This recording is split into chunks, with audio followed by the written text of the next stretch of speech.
Welcome to स्टडीनेटिक। मैं हूं पूजा मेहता और यहाँ पर हम पढ़ रहे हैं रेशो एनालिसिस। रेशो एनालिसिस के मैं प्रैक्टिकल प्रॉब्लम्स के सॉल्यूशंस बता रही हूँ। टीएस ग्रेवाल की बुक के, बिल्कुल न्यू एडिशन की बुक है। क्वेश्चन नंबर 30 तक हम कर चुके हैं। आज क्वेश्चन नंबर 31 से लेके क्वेश्चन नंबर 40 तक देखेंगे। हर वीडियो में मैंने 10 क्वेश्चंस कराए हैं। इससे पहले के जो क्वेश्चंस हैं वो मेरी प्लेलिस्ट में डले हुए हैं। चैप्टर का नाम, बुक का नाम डला हुआ है फाइनेंशियल स्टेटमेंट। फाइनेंशियल स्टेटमेंट में जितने भी चैप्टर्स हैं वो उसमें हैं, जहां पर आप जाकर देख सकते हैं। यदि मेरे वीडियोस अच्छे लग रहे हैं तो प्लीज मेरे चैनल को सब्सक्राइब जरूर करना, अपने फ्रेंड्स के साथ भी जरूर शेयर करना। तो चलिए क्वेश्चन नंबर 31 को पढ़ते हैं। 31 जो क्वेश्चन है वो सिंपल ही है। क्या है इस क्वेश्चन में? इस क्वेश्चन में आपको बताना है quick ratio of the Z limited is 1:1 state with reason which of the following transaction would increase, decrease और not change the trade ratio. ठीक है, तो यहां पर ये दो ट्रांजेक्शन दिए हैं। अब बताना है कि वो इंक्रीज हुए हैं, डिक्रीज होंगे या उनमें कोई चेंज नहीं होगा। किसमें? हमारे जो क्विक रेशो है उसमें। Payables with bill payable of 3000 which was made on maturity. तो जब हम पेबल्स करेंगे वो मैच्योरिटी पे करेंगे तो उसका किसी भी तरह का इफेक्ट नहीं पड़ेगा। किस पे? क्विक रेशो पे। उसके बाद include in debenture of 50,000 were converted into the equity share. जो 50,000 के डिबेंचर हैं वो कन्वर्ट होंगे यदि इक्विटी शेयर में, तो जो हमारा रेशो है वो क्या हो जाएगा? वो हमारा रेशो है वो इंक्रीज हो जाएगा। ठीक है, इसी तरह का क्वेश्चन नंबर कौन सा है? 32, जो मैं यहां पर लिखना भूल गई हूं, मैं आपको ओरली पढ़ के बता देती हूं। क्वेश्चन नंबर 32 कह रहा है the quick ratio of company is 0.8:1 state with reason whether the following transaction will increase, decrease और नॉट चेंज। तो देखिए पहला क्या है? Purchase of loose tool for 2000।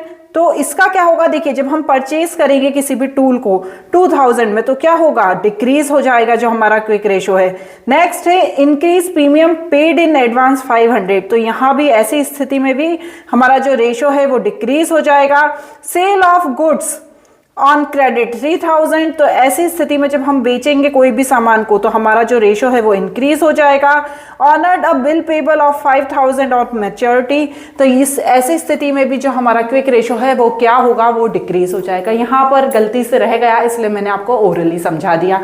ठीक है, अब क्वेश्चन नंबर 33 देख लेते हैं क्या कह रहा है। Question number 33, Venus limited inventory is 3 lakh, total liquid assets are 12 lakh and quick ratio is 2:1, work out current ratio. ठीक है, तो यहां पर क्या निकालना है? यहां पर हमें निकालना है करंट रेशो। अब यहां पर क्या फॉर्मूला लगाएंगे हम क्विक रेशो का? क्विक रेशो का फॉर्मूला क्या होता है? Quick assets divided by current liability. ठीक है, अब क्विक रेशो क्या है? 2:1, मतलब 2 डिवाइडेड बाय 1। क्विक एसेट्स कितनी दी हुई हैं? 12 लाख। ठीक है, और करंट लायबिलिटी नहीं दी है जिसे मैं एज्यूम कर लेती हूं कि ये y है। तो यहां पर मैंने y लिख लिया, क्रॉस मल्टीप्लीकेशन किया, 2y 12 लाख। यहां पर आप लिखना assume current liability is y। ठीक है, तब फिर आगे करना 12 लाख डिवाइडेड बाय 2। तो मेरा y कितना हो गया? 6 लाख। मतलब क्या है? मेरी जो करंट लायबिलिटी है वो कितनी हो गई? 6 लाख। अब मुझे क्या निकालना है? मेरी करंट एसेट्स। तो current assets is equal to liquid assets plus inventory. ठीक है ना, पहले हम यदि लिक्विड एसेट्स निकालते हैं तो करंट एसेट्स में से इन्वेंट्री माइनस कर देते हैं, लेकिन यहां पर हमें क्या निकालना है? करंट एसेट्स निकालना है। तो इन्वेंट्री को क्या करूंगी मैं? प्लस कर दूंगी। तो लिक्विड एसेट्स मेरी कितनी है? 12 लाख। और इन्वेंट्री मेरी यहां पर कितनी है? देखिए इन्वेंट्री दी है 3 लाख। तो यहां पर मेरे पास टोटल कितना आ गया? 15 लाख। ये मेरी क्या हो गई? करंट एसेट्स हो गई। अब मैं क्या लगाऊंगी? करंट रेशो का formula. Current ratio is equal to current assets, ये तो आपको पता ही है, डिवाइडेड बाय करंट लायबिलिटी। ठीक है, तो करंट एसेट्स हमारी कितनी है? ये अभी निकली 15 लाख और करंट लायबिलिटी भी हमारी निकली 6 लाख। तो चलिए इसका रेशो निकाल के देखिए कैसे निकालेंगे इसका रेशो। तो इसका जो रेशो है वो आएगा 2.5:1। ठीक है, आप डिवाइड करके देख लीजिएगा, इजी है ये तो। आप 0 से 0 काट के और फिर डिवाइड करके देख लेना।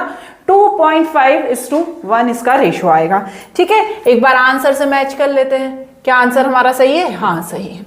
चलिए अब नेक्स्ट क्वेश्चन देखते हैं क्या कह रहा है। Total assets 11 lakh, fixed assets 5 lakh, capital employed 10 lakh, there were no long term investment. ठीक है, कैलकुलेट करंट रेशो। तो इस लाइन का क्या मतलब है कि मतलब ये है कि आपको डायरेक्ट क्या करना है, करंट रेशो निकालना है। करंट रेशो के लिए आपको क्या चाहिएगी? करंट रेशो के लिए आपको करंट एसेट्स चाहिएगी और करंट लायबिलिटी चाहिएगी, जो दोनों ही नहीं है हमारे पास। तो सबसे पहले मैं करंट एसेट्स का फॉर्मूला लगाऊंगी, जो देखिए यहां पर दिया है, current assets is equal to total assets minus fixed assets. ठीक है ना, हमने जो फॉर्मूला वाला वीडियो यदि नहीं देखा है तो उसे अपने पास रख लो, या अपनी बुक है उसे अपने पास रख लो, फिर देख लेना। करंट एसेट्स का मतलब होता है टोटल एसेट्स। तो टोटल एसेट्स है मेरी 11 लाख। ठीक है, उसके बाद फिक्स्ड एसेट्स कितनी है मेरी 5 लाख। तो यहां पर मेरी करंट एसेट्स कितनी निकल गई?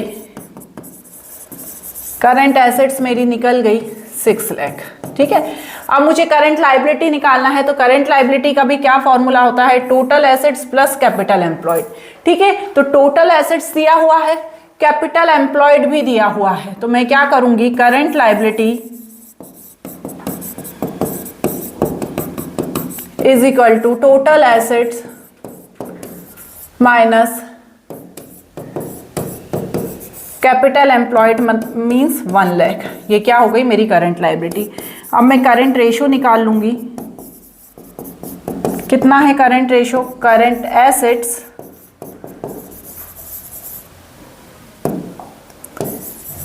Divided by current liability. ठीक है ना, ये फॉर्मूला तो हमें याद हो ही गया होगा। इतने सारे क्वेश्चन दिए हैं कि करते करते हमें सब याद हो जाएंगे। ठीक है, तो मेरी करंट एसेट्स है 6 लाख और ये है मेरी 1 लाख। तो मेरा जो रेशो है वो आएगा 6:1। तो ये मेरा क्या हो गया, सॉल्यूशन हो गया किसका, क्वेश्चन नंबर 34 का। अब क्वेश्चन नंबर 35 देख लो।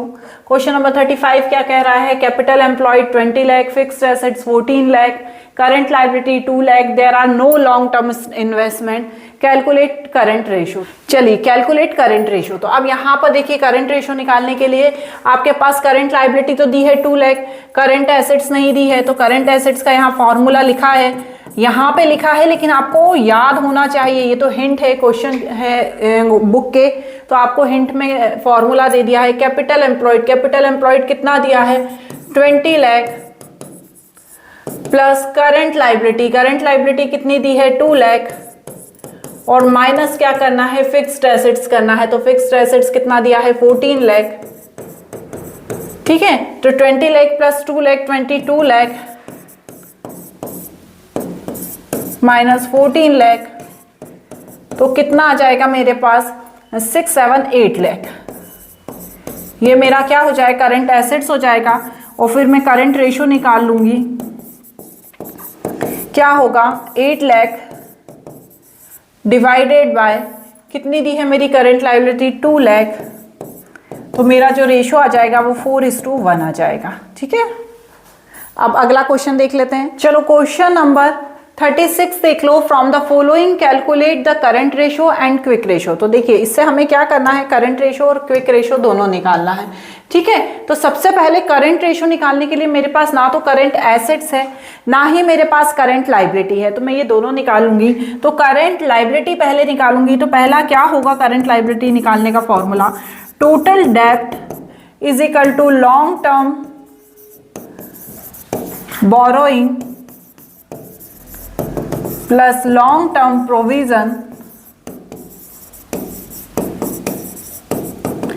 Plus current liability. ठीक है, तो आप करंट लायबिलिटी इसमें दी नहीं है, बाकी सारी चीजें दी हुई हैं। तो मैं क्या करूंगी? करंट लायबिलिटी को मैं इधर ले आती हूं, current liability.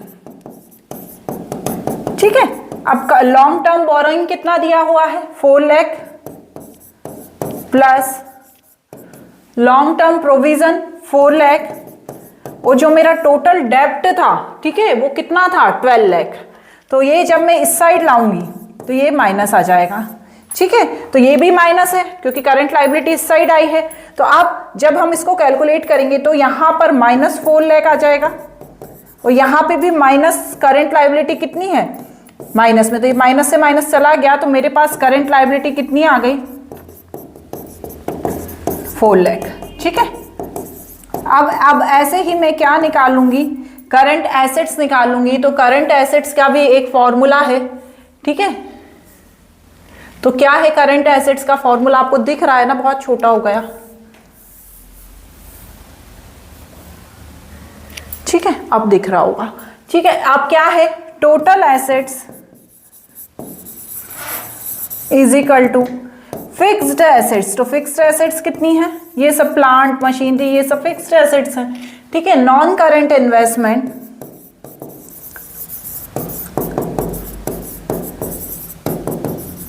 Plus long term investment plus current assets, है ना। ऐसे ही अब क्या करूंगी, ये सब दिया है, सिर्फ करंट एसेट्स नहीं दी है, तो करंट एसेट्स को इधर ले आऊंगी, ये भी अभी माइनस में हो जाएगा, ठीक है। और फिक्स्ड एसेट्स कितनी दी है 6 lakh plus 1 lakh plus 1 lakh minus total assets कितनी दी हुई है 16 लाख, ठीक है। अब 6 7 8 लाख, तो यहां पर मेरे पास आ गया 8 लाख माइनस में, और ये तो माइनस में है ही, माइनस से माइनस चला गया, तो यहां पर आ गई मेरी करंट एसेट्स कितनी आ गई 8 लाख। अब पहले मैं क्या निकालूंगी, पहले मैं निकालूंगी करंट रेशो, ठीक है। करंट रेशो, तो करंट रेशो का फॉर्मूला आपको पता ही है, क्या हो गया, करंट एसेट्स 8 लाख और करंट लायबिलिटी, ये करंट लायबिलिटी ये करंट एसेट्स, तो 2:1 क्या आ गया मेरा करंट रेशो आ गया। अब ऐसे ही मैं क्विक रेशो निकालूंगी। तो क्विक रेशो निकालने से पहले, ठीक है, क्विक एसेट्स निकालना पड़ेगा मुझे। तो क्या दिया हुआ है मेरा करंट एसेट्स कितनी है मेरी 8 लाख, इसमें मुझे क्या माइनस करना पड़ेगा, इसमें मुझे माइनस करनी पड़ेगी इन्वेंट्री 1,90,000 की और प्रीपेड एक्सपेंसेस, 1,90,000 की इन्वेंट्री और 1 लाख के क्या है, 10,000 के क्या है प्रीपेड एक्सपेंसेस, मतलब 2 लाख का। तो यहाँ पर मैंने माइनस किया तो मेरे पास क्विक एसेट्स कितनी आ गई 6 लाख आ गई। अब मैं क्या करूँगी, क्विक रेशो निकाल लूँगी। कैसे निकलेगा, 6 लाख और मेरी करंट लायबिलिटी कितनी थी 4 लाख, तो मेरा रेशो कितना आ जाएगा यहाँ पर 3:2, मतलब 1.5:1, ठीक है ना। तो यहाँ पर हम एक बार आंसर चेक कर लेते हैं हमारा, हाँ ये देखिए क्विक रेशो 1.5:1 और ये 2:1, समझ में आ गया। अब क्वेश्चन नंबर 37 देख लो। Following the balance sheet of Crescent Chemical Work Limited at 31 March, कौन सा मार्च 31 मार्च 2023, ठीक है। तो यहाँ पर क्या दिया है, पूरा आपको बैलेंस शीट दिया हुआ है, लेकिन हमें इसे देख के घबराना नहीं है कि इतनी बड़ी बैलेंस शीट आ गई, अब हम क्या करेंगे। सिंपल सा इसमें भी आपको क्या निकालना है, करंट रेशो और लिक्विड रेशो निकालना है। अब करंट रेशो निकालना अपने लिए आसान है, क्यों, क्योंकि हम क्या करेंगे, जितना भी हमारा करंट एसेट्स हैं उसको डिवाइडेड बाय करंट लायबिलिटी कर देंगे। अब करंट एसेट्स कौन कौन सा है, देखिए यहाँ पर दिया हुआ है करंट एसेट 1 2 3, तो इन तीनों को प्लस कर देंगे तो करंट एसेट्स निकल जाएगा। उसी तरह से करंट लायबिलिटी दिया है, इन तीनों को प्लस कर देंगे तो करंट लायबिलिटी निकल जाएगा, ठीक है। अब इसमें से पहले हम सबसे पहले करंट एसेट्स निकाल के देख लेते हैं। तो यहीं नीचे करना है मुझे, तो मैं करती हूँ करंट एसेट्स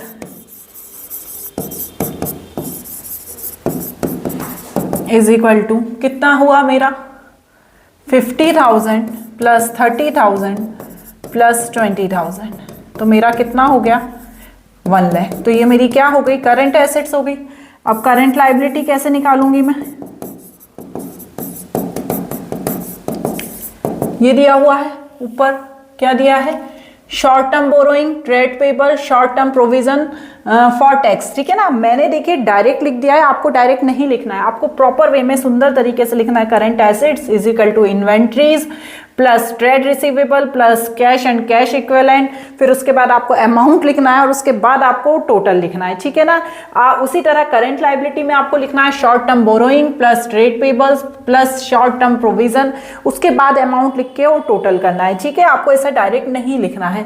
तो अब हम यहाँ पर कहाँ पे थे, 3000 प्लस 13,000 प्लस 4,000, ठीक है। ये हो गया हमारा 20,000, ये 1 लाख हमारी करंट एसेट्स हो गई, 20,000 हमारी करंट लायबिलिटी हो गई। अब मैं क्या फॉर्मूला लगा दूंगी करंट रेशो का, क्या होता है करंट रेशो का formula, current assets is equal to current assets divided by current liability. तो करंट एसेट्स क्या है, 1 लाख है, ये 20,000 है, तो यहाँ पर मेरा क्या आएगा 5:1 करंट रेशो निकल गया। अब मुझे क्विक रेशो निकालना है, उससे पहले मुझे क्या निकालनी होगी, क्विक एसेट्स, ठीक है। तो पहले मुझे क्विक एसेट्स के लिए जो करंट एसेट्स है 1 लाख, तो यहाँ पर मैं माइनस करूंगी क्या, नॉन करंट इन्वेस्टमेंट, मतलब यही मेरी इन्वेंट्री होती है। तो 1 लाख में से जब मैं 50,000 माइनस करूंगी तो क्विक एसेट्स मेरी आ जाएगी 50,000, और यहाँ पर जब क्विक एसेट्स से 50,000 आ गई तो quick ratio divided is equal to quick assets 50,000 और यहाँ नीचे 20,000, मतलब 5:2, मतलब 2.5:1, ठीक है ना। आपको इसको 2:1 के रेशो में ही लिखना है, ठीक है ना, प्योर रेशो के आसपास होना चाहिए। तो वही हमारा क्विक रेशो आ गया, क्लियर। अब चलो नेक्स्ट क्वेश्चन देख लो। नेक्स्ट क्वेश्चन क्या है, टोटल एसेट्स 2,60,000, टोटल डेप्ट 1,80,000, करंट लायबिलिटी 20,000, कैलकुलेट डेप्ट टू इक्विटी रेशो। देखिए अभी तक हम करंट रेशो पढ़ रहे थे, क्विक रेशो पढ़ रहे थे, लेकिन यहाँ पर अब जो रेशो आया है वो क्या है, डेप्ट टू इक्विटी रेशो 2:1, ठीक है। तो उसका फॉर्मूला क्या होता है, डेप्ट डिवाइडेड बाय इक्विटी। इक्विटी को हम क्या बोलते हैं, शेयर होल्डर फंड भी कहते हैं, ठीक है ना, इसलिए कंफ्यूजन नहीं क्रिएट होना चाहिए। शेयर होल्डर फंड, ठीक है। अब हम करेंगे क्या करेंगे, सबसे पहले तो देखिए इसमें फॉर्मूला लिखा हुआ है, यदि आपको नहीं है फॉर्मूला याद तो मैं बार बार बोल रही हूँ, जब स्टार्टिंग के क्वेश्चंस करोगे तो अपने पास बुक या जो मैंने वीडियो के नोट्स बनवाए थे वो रख लेना और उसके हिसाब से क्वेश्चंस करना। तो सबसे पहले मुझे ये वाला फॉर्मूला लगाना है लॉन्ग टर्म डेप्ट का। मेरी क्या निकल जाएगी, ये डेप्ट निकल जाएगी। तो चलो मैं ये फॉर्मूला पुट करती हूँ, आप ये फॉर्मूला लिखना। उसके बाद टोटल डेप्ट कितनी दी हुई है, 1,80,000 और माइनस करंट लायबिलिटी 20,000, तो मेरी डेप्ट कितनी निकल गई, 1,60,000, ठीक है। ये मेरी क्या है, डेप्ट है। इसके बाद मुझे क्या निकालना है, मुझे इसके बाद निकालना है शेयर होल्डर फंड, या हम इसे क्या कह सकते हैं, इक्विटी भी कह सकते हैं। मैं इक्विटी लिख देती हूँ। Equity is equal to total assets, कितनी है टोटल एसेट्स, देखिए 2,60,000, ठीक है, माइनस टोटल डेप्ट 1,80,000, 80,000, ठीक है। अब मैं ये जो फॉर्मूला है, ठीक है, इसमें मैं पुट कर दूंगी क्या फॉर्मूला है डेप्ट का। तो डेप्ट कितनी निकली मेरे पास, 1,60,000 डिवाइडेड बाय 80,000, तो मेरा रेशो क्या आ गया, 2:1। देखिए ये मेरा आंसर आ गया, क्लियर। सिंपल ही है, फर्स्ट टाइम करेंगे तो थोड़ी सी दिक्कत आएगी, फिर आदत हो जाएगी। चलिए नेक्स्ट क्वेश्चन देखते हैं, क्या बोल रहा है, कैलकुलेट डेप्ट to equity ratio. Equity share capital is 5 lakh, general reserve is 90,000, accumulated profit 50,000, 10% debenture 1,30,000, current liability 1 lakh. तो देखिए हमें अभी हमने फॉर्मूला तो देख ही लिया, क्या है फॉर्मूला हमारा, डेप्ट, ठीक है ना। किसका फॉर्मूला हम देख रहे हैं, यहां पर हम जो फॉर्मूला देख रहे हैं डेप्ट टू इक्विटी रेशो,